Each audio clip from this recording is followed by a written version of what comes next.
Well, guys, hey, look, Brent Abel, GoBallHunting.com, another episode of our podcast. And today we've got a special guest. Not only we have the great Jacklich in Pontiac, Michigan at the Weston Lawn Tennis Club, but we've got a good friend of mine, a guy who has won a couple of world doubles titles with us, Keith Porter, who is from Canada, but Keith, you're actually in you're Germany playing some club tennis right now. Is that right? I am not too far from Hamburg. Oh, good. Enjoying the German food and drink. The German food and drink, and probably a little bit of red clay, I'm assuming, as well over there. Oh, definitely. Yeah. Very much so. Yeah. So, well, listen. Thank you for spending some time with us. We're all in different time zones. I'm Pacific. Jeff is Eastern, and Keith is, I'm not sure what that time zone's called. Some European Midwest thing or something? Central Europe, I suppose. Yes, I think that's what it is. It's Central Europe. Yeah. Okay. All right. So, Keith, just a little background. I know that, you didn't have the classic, let's call it, super junior tennis career. Didn't have the classic college career. And all that kind of stuff that a lot of players do. So what I'm really interested in is, you sort of fit that profile that I think a lot of players that Jeff and I are trying to reach are guys like yourself who maybe didn't get started later in tennis. You got started as a teenager when you were 16, but again, not this classic junior or college career. So tell us a little bit about what kind of got you going in tennis when you were 16? What was the motivation to start playing tennis then? Well, part of the motivation was really being in an individual sport where you didn't have to rely on your teammates, perhaps, or and you could the appeal of being your own man. Everything was up to you.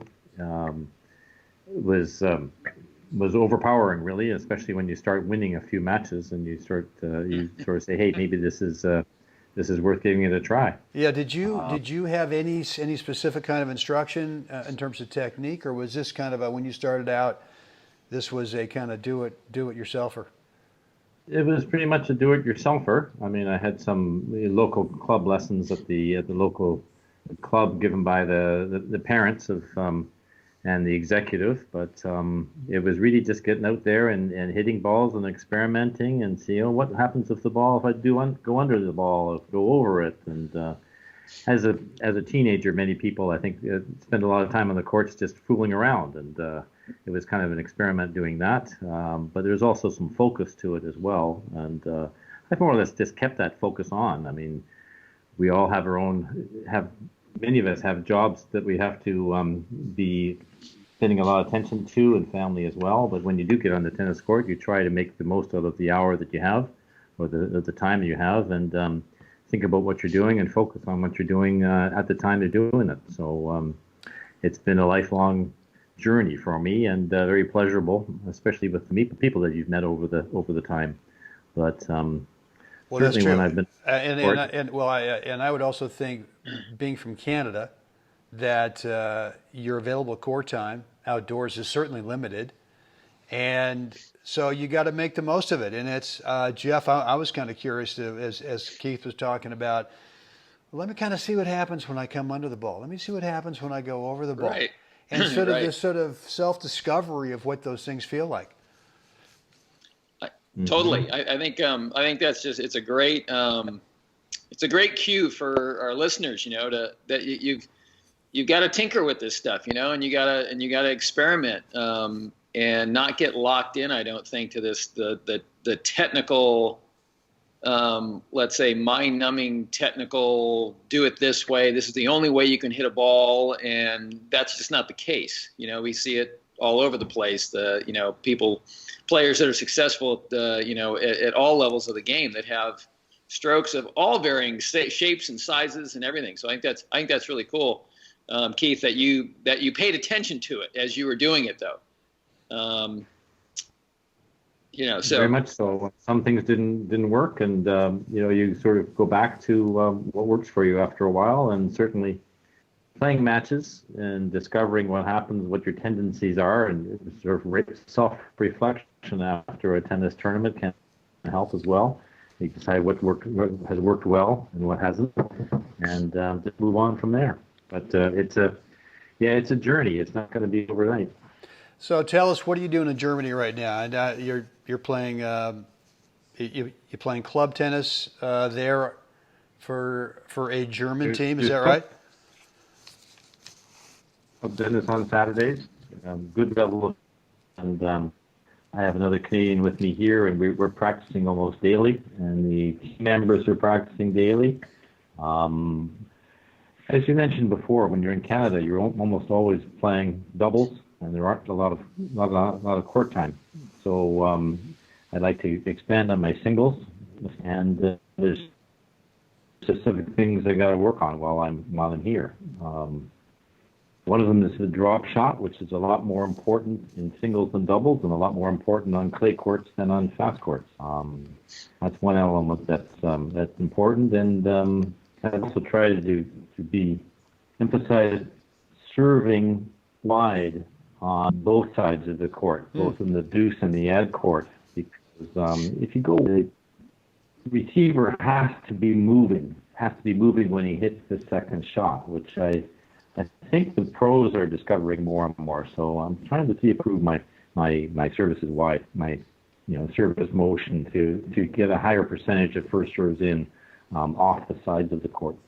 So there's a couple of things I'm working on, and enjoying it as I do it. Yeah. Well, listen, our connection is a little spotty here, so apologies for that.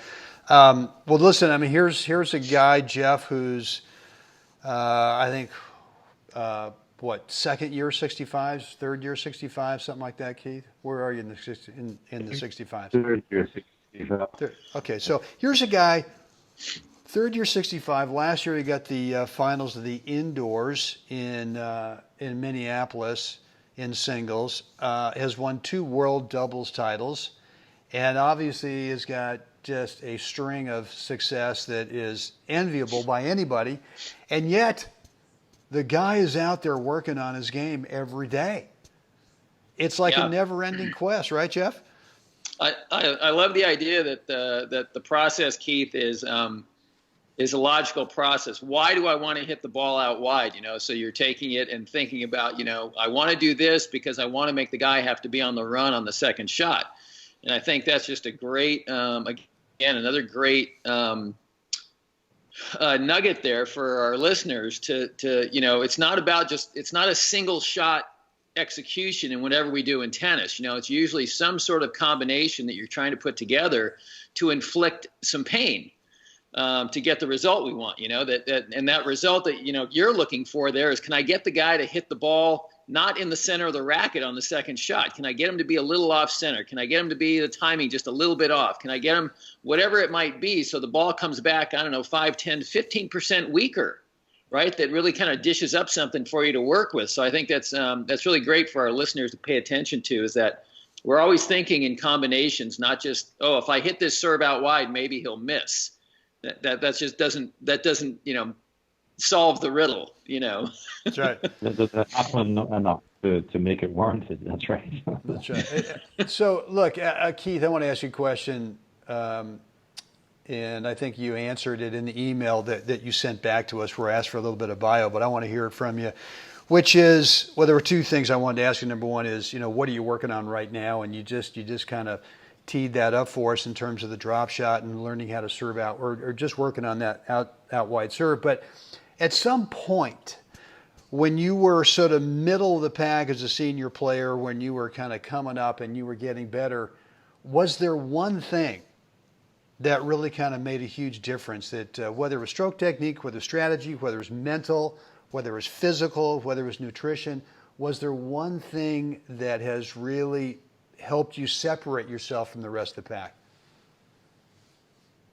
Oh, good question, Brent. I think it's more when I was able to work on my body and find out that I have better upper body strength. Yeah, right. I was able to work on I can put the ball away a little bit better, and people who could overpower me couldn't anymore, and I could start overpowering a few other people. So you can shorten the point by just hitting the ball harder and being able to consistently. Yeah. So yeah, I guess that's maybe a little bit of nutrition, but a lot of just I like going to the gym. It becomes part of a lifestyle. Right. I don't mind. So I don't mind working out. It's pleasurable for me, and especially trying to work on the upper body so much. A lot of tennis players, I think, are very strong on the legs, but I think the upper body is also very important. Jeff, what's on your mind? totally.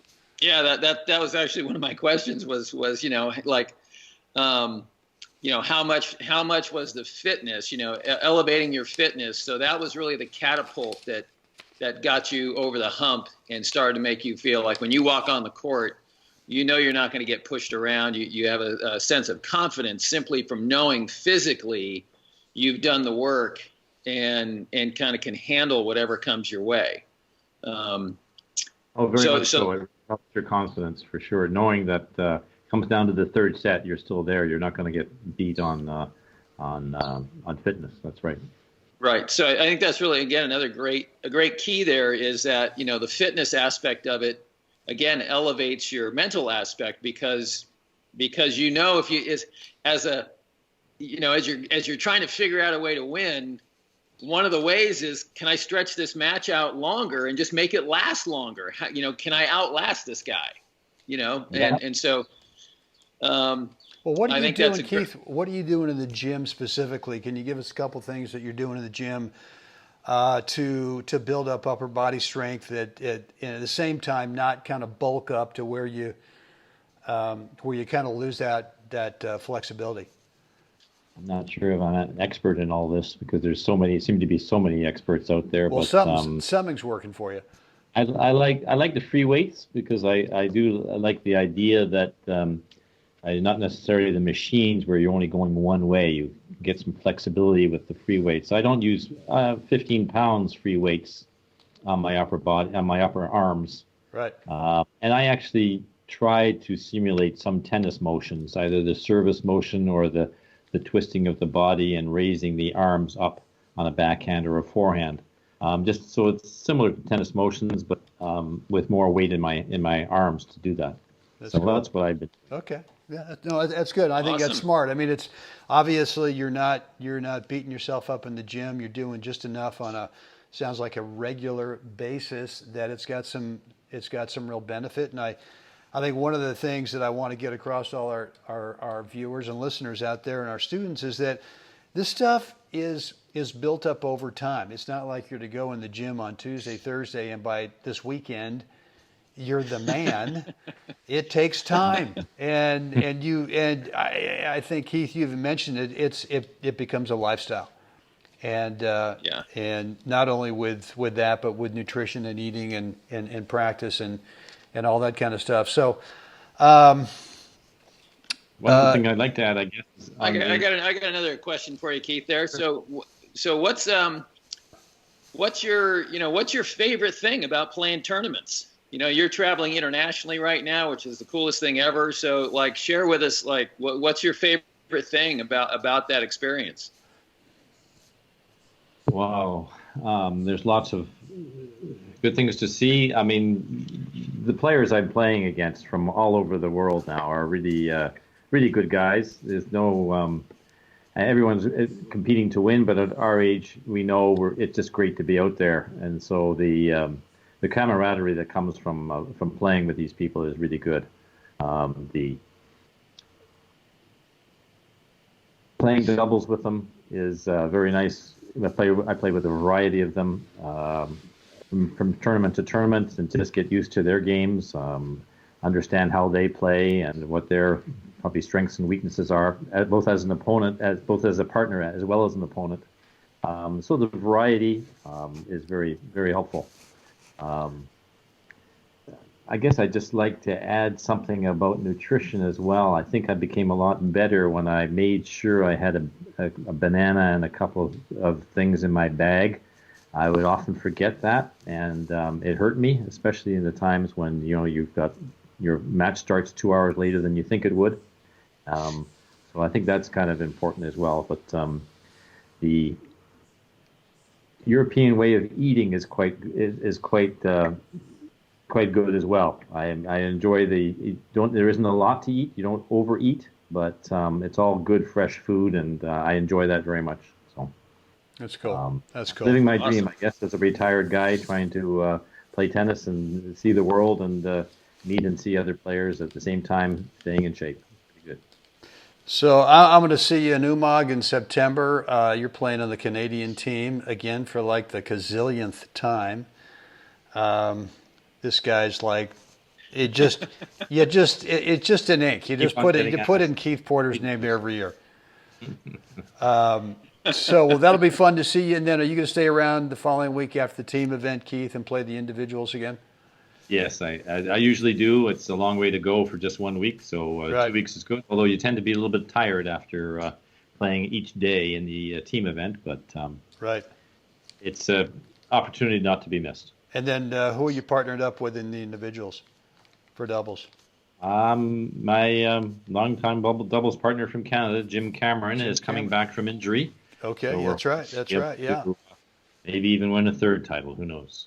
We'll Okay, see. well, hey, Woohoo! you just got to keep showing up, and I think that's one of the things too that Jeff and I try to keep harping on everyone is look, you can't cherry pick, specific tournaments. You gotta really just carve out time, and you got to show up. And I mean, hey, look, the first time I won a national USTA singles title in the '60s. One of the top guys, Brian Cheney, didn't show up that week because one of his kids was getting married. Sorry, that's, Nobody remembers that. no one remembers. Right. Well, I do. That's right.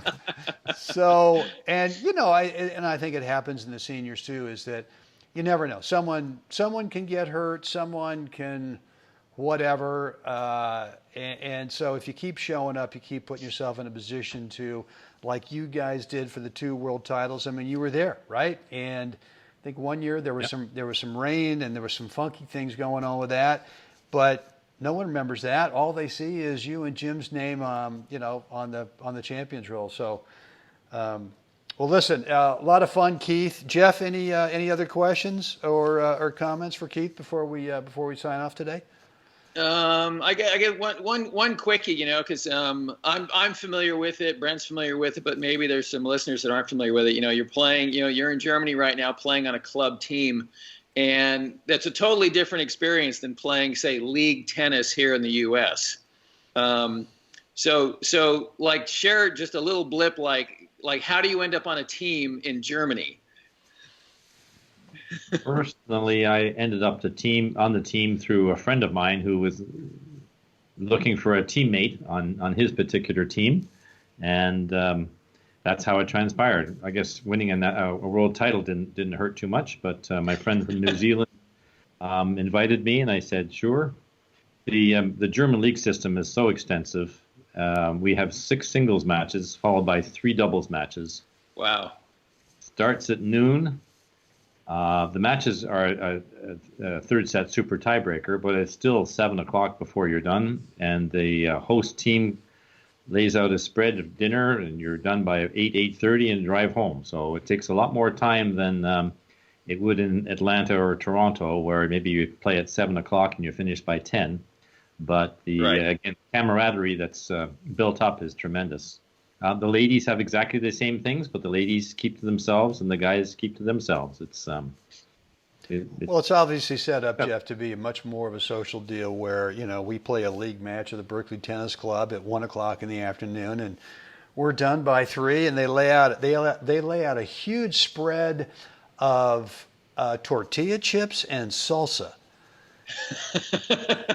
And maybe that's it, right? Whereas what Keith is describing, it's a big deal. I mean, you're done, and then you're right. The host team serves up a beautiful dinner, and you all sit around, and is actually thrilled and happy that you're there, right? That's right. And then you actually have this experience, this camaraderie, and this experience of building these international relationships, which which is just the coolest thing ever. That's true. I mean, that's true. That's right. Sure. That's a good point. Well, Keith, listen, thank you so much for your time today. Good luck the rest of the way with the German League, and I'll see you in September in Croatia. I look forward to it, Brent. Thank you very much for having me on, and good to meet you again, Jeff. And you too. Good luck in your time in Western Michigan. Take care. Thank you. So, guys, listen, thanks for hanging out with us again today. Another episode of the Gold Ball Hunting Podcast. Jeff and I are still offering a free private coaching call. It's just the three of us. A little conference call we get in the phone, but you got to bring that one thing in your game that's really bugging you, because the call is only for 10 minutes, but I guarantee you we can get a lot done in 10 minutes to help you start getting the result that you want. The way you get on that free private call, go over to goldballhunting.com, put in the first name and email address, click the button, don't forget to do that, and you'll get immediate access to our online calendar scheduler. So, Jeff, this is the part of the podcast where we're all focused on you. Yeah, it's exciting. A little nerve-wracking too, right? It's like third set, breaker, match point. No big deal, Jeff, right? Right. Like us, share us, please subscribe, and let us know what you think down below. All right, guys. Keith, thanks again, man. Always fun seeing you. Keith and I have actually played a couple of exhibitions together down here in the desert. A lot of fun. Obviously, the guy knows how to play double, so thanks again, Keith. Guys, get out there today. Help someone else have a spectacular day, and we will do it again tomorrow, Jeff. I can't wait.